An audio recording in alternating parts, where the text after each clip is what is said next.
Hi friends, ഒരുപാട് മലയാള നടന്മാർ തങ്ങളുടെ ഭാഗ്യം ബോളിവുഡ് അഥവാ ഹിന്ദി സിനിമാ മേഖലയിലും പരീക്ഷിക്കാൻ വേണ്ടി പോയിട്ടുണ്ട്.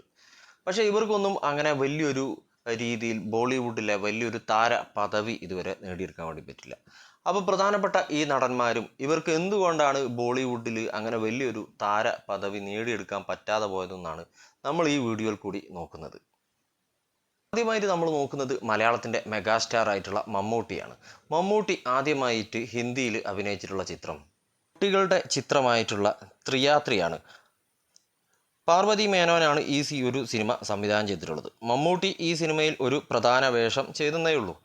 അതും മലയാളിയായിട്ടുള്ള ഒരു പ്ലാന്ററായിട്ടാണ് അദ്ദേഹം ഈ സിനിമയിൽ അഭിനയിച്ചിട്ടുള്ളത്. ഈ സിനിമയുടെ ലിങ്ക് ഞാൻ താഴെ കൊടുക്കാം, യൂട്യൂബിൽ ലഭ്യമാണ്. 1993 ഇറങ്ങിയ ധർത്തിപുത്ര എന്ന സിനിമയിൽ മമ്മൂട്ടി ആദ്യമായിട്ട് ഒരു നായകനായിട്ട് അഭിനയിച്ചു. ബോളിവുഡിലെ അന്നത്തെ സൂപ്പർ സ്റ്റാർ ആയിട്ടുള്ള ഋഷി കപൂറും അതേപോലെ തന്നെ ജയപ്രദയും ഒക്കെ ഉണ്ടായിരുന്നു. ഇറാനിയായിരുന്നു ഈ സിനിമയുടെ സംവിധാനം. പടം പക്ഷേ അത്ര അങ്ങോട്ട് വിജയിച്ചില്ല. എന്നാൽ സിനിമയിലെ പാട്ടുകളൊക്കെ വലിയ രീതിയിൽ തന്നെ ഹിറ്റായിട്ടുണ്ടായിരുന്നു.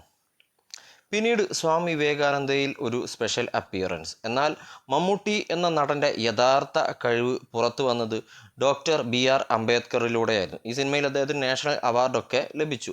പക്ഷേ സിനിമ ഇംഗ്ലീഷിലും ഹിന്ദിയിലൊക്കെ ആയിട്ട് റിലീസ് ചെയ്യാനിരുന്നെങ്കിലും സിനിമ ഒരുപാട് പ്രശ്നങ്ങളിൽ കുടുങ്ങി. 2005 ഒരു പോലീസ് റോളിൽ വീണ്ടും ഹിന്ദി സിനിമയിലെത്തി. മലയാളത്തിൽ പോലീസ് റോളുകളിൽ തിളങ്ങിയിട്ടുണ്ടായിരുന്ന ഇദ്ദേഹത്തിനെ പങ്കജ് കപൂർ കൊണ്ടുപോയിട്ട് ഇൻസ്പെക്ടർ വിവേകായിട്ട് സോനു ജൂത്ത് ഏക് സച്ച് കഹാനി എന്ന ഒരു അവാർഡ് സിനിമയിൽ അഭിനയിച്ചു. എന്തായാലും അതോടുകൂടി സിനിമയ്ക്ക് എന്തൊക്കെയോ വലിയ പുരസ്കാരങ്ങളൊക്കെ ലഭിച്ചിട്ടുണ്ട്. പക്ഷേ എന്തായാലും അദ്ദേഹത്തിന് അതോടുകൂടി ബോളിവുഡ് തന്നെ വിടേണ്ടതായിട്ട് വന്നു. പിന്നീട് അദ്ദേഹം മുംബൈ എയർപോർട്ട് വഴി പോലും പോയിട്ടില്ല എന്നാണ് പറയുന്നത്.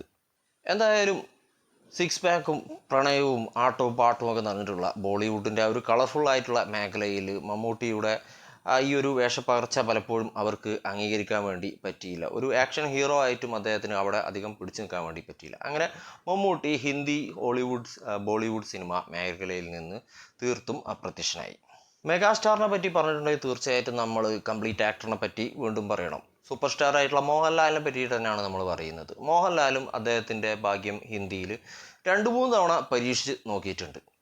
ആദ്യമായിട്ട് രാം ഗോപാൽ വർമ്മയുടെ കമ്പനി എന്ന് പറയുന്ന സിനിമയിലായിരുന്നു അദ്ദേഹം തൻ്റെ ഭാഗ്യം പരീക്ഷിച്ചത്. സിനിമ അത്യാവശ്യം ശ്രദ്ധിക്കപ്പെട്ടു. സിനിമയിൽ അദ്ദേഹത്തിൻ്റെ ശ്രീനിവാസൻ IPS എന്ന് പറയുന്ന റോള് വളരെ രീതിയിൽ തന്നെ നല്ല രീതിയിൽ എല്ലാവരുടെയും പ്രശംസ പിടിച്ചു പറ്റി.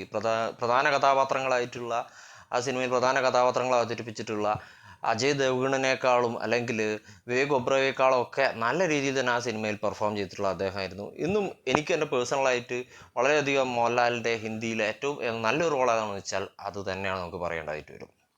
എന്നാൽ ഇതേ രാം ഗോപാൽ വർമ്മ തന്നെ ലാലിനെ ഹിന്ദി സിനിമയിൽ കൊണ്ടുപോയിട്ട് ഒരു കുഴിയിലും കൂടി ചാടിച്ചു. ഷോലെ എന്ന ഇതിഹാസ ചിത്രത്തിൻ്റെ ഹിന്ദി റീമേക്കായിട്ടുള്ള റാം ഗോപാൽ വർമ്മ കി ആഗ് പടം പൊട്ടിപ്പൊളിഞ്ഞു.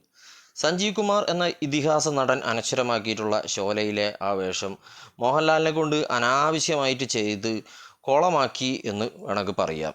അദ്ദേഹം മോശമായിട്ട് ചെയ്തു എന്നല്ല, ആ ഒരു കഥാപാത്രം അദ്ദേഹത്തിന് ചെയ്യാൻ പറ്റുന്ന രീതിയിലുള്ള ഒരു കഥാപാത്രമേ ആയിരുന്നില്ല. സഞ്ജീവ് കുമാർ അത്രയും പെർഫെക്റ്റ് ആയിട്ട് ഷോലയിൽ ചെയ്തിട്ടുള്ള ഒരു കഥാപാത്രമായിരുന്നത്. അതിൽ ആ ഒരു സ്ഥാനത്ത് നമുക്ക് മറ്റൊരു നടനെ പിന്നീട് സങ്കല്പിക്കാൻ പോലും പറ്റില്ല. പിന്നീട് 2012 ആത്മസുഹൃത്തായിട്ടുള്ള പ്രിയദർശൻ്റെ കൂടെ തന്നെ അദ്ദേഹം ഒരു റീമേക്ക് സിനിമ ചെയ്തു. ടെസ് എന്ന് പറയുന്ന ഒരു സിനിമയാണ്. ഇതൊരു ജപ്പാനീസ് സിനിമയുടെ എങ്ങാനും ഒരു റീമേക്കാണ്. സിനിമയിലെ നായകൻ അജയ് ദേവ്ഗണൊക്കെ ആയിരുന്നു. സിനിമയെ പറ്റി ഞാൻ കൂടുതലായിട്ട് ഒന്നും പറയുന്നില്ല. ആ പടം എന്ന് പറയുന്നത് ആ രീതിയിൽ തന്നെയുള്ളൊരു വധം തന്നെയായിരുന്നു. സിനിമയിൽ ചെറിയ ഒരു റോളാണ് മോഹൻലാൽ ചെയ്തിട്ടുള്ളത്. എന്തായാലും പിന്നീട് മോഹൻലാലും മുംബൈ എയർപോർട്ട് വഴി അധികം പോയിട്ടില്ല. 52 കോടി മുടക്കിയ ഈ പടത്തിന് ആകെ കിട്ടിയത് വെറും 26 കോടി മാത്രമാണ്. എന്തായാലും മോഹൻലാലായാലും മമ്മൂട്ടിക്കായാലും പറയാനുള്ള കാര്യം മികച്ച വേഷങ്ങൾ ലഭിക്കാത്തത് തന്നെയാണ്. ഇവർ രണ്ടുപേരും ഹിന്ദി സിനിമയിൽ നിന്ന് അപ്രത്യക്ഷമായിട്ടുള്ളൊരു കാരണം എന്ന് വേണമെങ്കിൽ പറയാം. അടുത്തത് ദിലീപാണ്. ദിലീപ് ഹിന്ദി സിനിമയിൽ അഭിനയിച്ചിട്ടുണ്ടോ എന്നാണ്. യെസ്, അദ്ദേഹം അഭിനയിച്ചിട്ടുണ്ട്. ആകെ ഒരൊറ്റ ഹിന്ദി സിനിമയിൽ മാത്രമേ അദ്ദേഹം അഭിനയിച്ചിട്ടുള്ളൂ. അത് നമ്മുടെ മേജർ രവിയേട്ടൻ്റെ ഒരു പടത്തിലാണ്. തൂഫാൻ എന്നാണ് ഈ സിനിമയുടെ പേര്. തികച്ചും ഒരു ഗ്രാമീണ പശ്ചാത്തലത്തിലുള്ള സിനിമയാണ്. മോഹിലി ഗാവ് എന്ന പേരിൽ ഈ സിനിമ നിങ്ങൾക്ക് യൂട്യൂബിൽ കാണാൻ പറ്റുന്നതാണ്. ഒരു തവണയൊക്കെ കണ്ടിരിക്കാൻ പറ്റുന്ന ഒരു കൊച്ചു സിനിമയാണിത്. ഈ സിനിമ ഇടയ്ക്കിടയ്ക്ക് പണ്ട് ടെലിവിഷനിലൊക്കെ വരാറുണ്ടായിരുന്നു. സിനിമ അത് മലയാളത്തിലേക്ക് ഒരു അവധിക്കാലം എന്നുള്ള പേരിലൊക്കെ ഡബ്ബ് ചെയ്തിട്ടൊക്കെ ഉണ്ട്. ഈ പേട്ടനും പിന്നീട് ആ വഴിക്കൊന്നും പോയിട്ടില്ല. യെസ്, ഇനി അടുത്തത് നമ്മുടെ ഇല്യൂമിനാറ്റി അണ്ണൻ തന്നെയാണ്. അതെ, നമ്മുടെ പൃഥ്വിരാജ് സുകുമാരൻ. പൃഥ്വിരാജിന് എല്ലാ ഭാഷയിലും അദ്ദേഹത്തിൻ്റെ കഴിവ് ചെറിയ പ്രായത്തിൽ തന്നെ തെളിയിക്കാൻ വേണ്ടി പറ്റിയിട്ടുണ്ട്. അതിപ്പോൾ കന്നഡ ആയാലും തമിഴായാലും തെലുങ്കായാലും മലയാളത്തിൻ്റെ കാര്യം പിന്നെ പറയേണ്ട ആവശ്യമില്ല. അപ്പോൾ അദ്ദേഹവും ഹിന്ദിയിൽ തൻ്റെ ഭാഗ്യം പരീക്ഷിച്ച് നോക്കിയിട്ടുണ്ട്. ബോളിവുഡ് താരത്തിന് വേണ്ടിയിട്ടുള്ള ലുക്ക് അങ്ങനെയുള്ള എല്ലാ കാര്യങ്ങളും അദ്ദേഹത്തിനുണ്ട്. നമുക്കറിയാം, നല്ല ഹൈറ്റൊക്കെ ഉള്ള മനുഷ്യനാണ്. അതുപോലെ കൂടാതെ തന്നെ നല്ല സിക്സ് പാക്ക് ബോഡിയും ഒക്കെ അദ്ദേഹത്തിനുണ്ട്. ിൽ അയ്യ എന്ന സിനിമയിൽ റാണി മുഖർജിയുടെ നായകനായിട്ട് പൃഥ്വിരാജ് ഹിന്ദിയിൽ ആദ്യമായിട്ട് അഭിനയിക്കുന്നത്. അന്ന് 2017 മനോജ് ബാജ്പേയിയുടെ കൂടെ ചബാന എന്ന് പറയുന്ന ഒരു സിനിമയിലും അദ്ദേഹം അഭിനയിച്ചിട്ടുണ്ട്. തുടർന്ന് ബഡേ മിയാൻ ചോട്ടെ മിയാൻ എന്ന് പറയുന്ന സിനിമയിൽ ഒരു വില്ലൻ റോളായിട്ട് അക്ഷയ് കുമാറിൻ്റെ കൂടെ അദ്ദേഹം അഭിനയിച്ചു. ഒടുവിൽ ഈ അടുത്തായിട്ട് കജോളിൻ്റെ കൂടെ സർസമീനിലും നായകനായിട്ട് അദ്ദേഹം അഭിനയിച്ചിട്ടു. സിനിമ തിയേറ്ററിൽ റിലീസാകാതെ OTTയിൽ തന്നെയായിരുന്നു റിലീസായിട്ടുണ്ടായത്. എന്തായാലും OTT റിലീസ് ആയതോടുകൂടി തന്നെ പൃഥ്വിരാജിനും കജോളിനും ഒക്കെ പിന്നെ കുറച്ച് കാലത്ത് എയറിൽ നിന്ന് താഴോട്ട് ഇറങ്ങേണ്ട ആവശ്യം വന്നിട്ടില്ലായിരുന്നു. എന്തൊക്കെയായാലും ഇപ്പോൾ പറഞ്ഞ താരങ്ങളുടെ കൂട്ടത്തിൽ ഒരു പരിധി വരെ ബോളിവുഡിൽ സക്സസ് ആയിട്ടുള്ള നടൻ നമ്മുടെ പൃഥ്വിരാജ് തന്നെയാണ്. അദ്ദേഹത്തിന് ഇനിയും ബോളിവുഡിൽ ഇനി നല്ല വേഷങ്ങൾ ലഭിക്കാനുള്ള സാധ്യതയുണ്ട്. അദ്ദേഹം ബോളിവുഡിലൊരു ഫ്ലോപ്പായി എന്ന് നമുക്ക് പറയാൻ വേണ്ടി പറ്റില്ല. നമ്മൾക്ക് ഇനി അടുത്തതായിട്ട് പറയാനുള്ളത് അതെ നമ്മൾ DQവിനെ പറ്റിയിട്ട് തന്നെയാണ്. ഇനി DQവിൻ്റെ അവസ്ഥ എന്താണെന്ന് നോക്കാം. 2018 കാരവാൻ എന്ന് പറയുന്ന സിനിമയിൽ ഇർഫാൻ ഖാൻ്റെ കൂടെയാണ് അദ്ദേഹം ബോളിവുഡിൽ ആദ്യമായിട്ട് തുടക്കം കുറിച്ചിട്ടുള്ളത്. പൃഥ്വിയെ പോലെ തന്നെ ലുക്ക് ഒക്കെ അങ്ങനെയുള്ള എല്ലാ കാര്യങ്ങളും പഠിച്ചു വെച്ചിട്ടുള്ള മോന്തയൊക്കെ അദ്ദേഹത്തിനും വളരെ ഓക്കെ തന്നെയായിരുന്നു. മമ്മൂട്ടിയെ മോഹൻലാലിനെയും പോലെ അല്ലായിരുന്നു. അവർക്ക് DQവിനും പൃഥ്വിരാജിനൊക്കെ വളരെ കറക്റ്റ് ലുക്കായിരുന്നു. ഒരു ഹിന്ദി സിനിമാ നടൻ്റെ ലുക്കൊക്കെ അവർക്ക് ലഭിച്ചിട്ടുണ്ട്, രണ്ടുപേർക്കും ലഭിച്ചിട്ടുണ്ട്. നല്ലൊരു തുടക്കം തന്നെയായിരുന്നു ദുൽഖറിന് ലഭിച്ചത്. സിനിമ ബോക്സ് ഓഫീസിൽ അത്യാവശ്യം നല്ലൊരു വിജയമൊക്കെ നേടി. ഇനി 2019 സോയ ഫാക്ടർ എന്ന് പറയുന്ന സിനിമ, അതിനെപ്പറ്റി ഞാൻ കൂടുതലായിട്ടൊന്നും പറയുന്നില്ല. നിങ്ങൾ ഓൾറെഡി ഈ സിനിമയെ പറ്റി ധാരാളം ട്രോളുകളൊക്കെ കണ്ടിട്ടുണ്ടാകും. ചിത്രം ഒരു വൻ ബോംബായി എന്ന് തന്നെ പറയാം.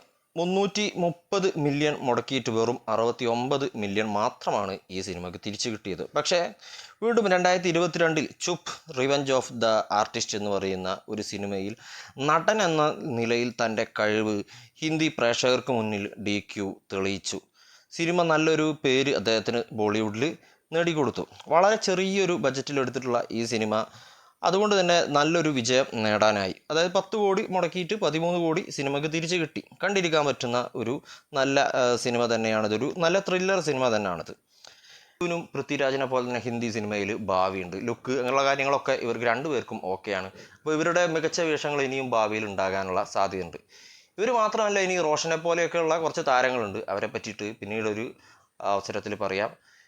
എന്തായാലും നമ്മുടെ കഴിഞ്ഞു പോയിട്ടുള്ള സൂപ്പർ മെഗാ സ്റ്റാറുകളെ പോലെയല്ല ഇനി വരാൻ പോകുന്ന യങ്സ്റ്റേഴ്സ് ആയിട്ടുള്ള താരങ്ങൾക്ക് ബോളിവുഡിൽ സ്ഥാനമുണ്ട് എന്നാണ് നമുക്ക് മനസ്സിലാക്കാൻ വേണ്ടി പറ്റുന്നത്. ഇനി ബാക്കിയുള്ള താരങ്ങളെ പറ്റിയിട്ട് മറ്റൊരു വീഡിയോയിൽ നമുക്ക് ഡിസ്കസ് ചെയ്യാം. ബൈ. അപ്പോൾ വീഡിയോ ഇഷ്ടപ്പെട്ടുണ്ടെങ്കിൽ ഒന്ന് സബ്സ്ക്രൈബ് ചെയ്യുന്ന കാര്യമൊക്കെ ഒന്ന് പരിഗണിക്കുക.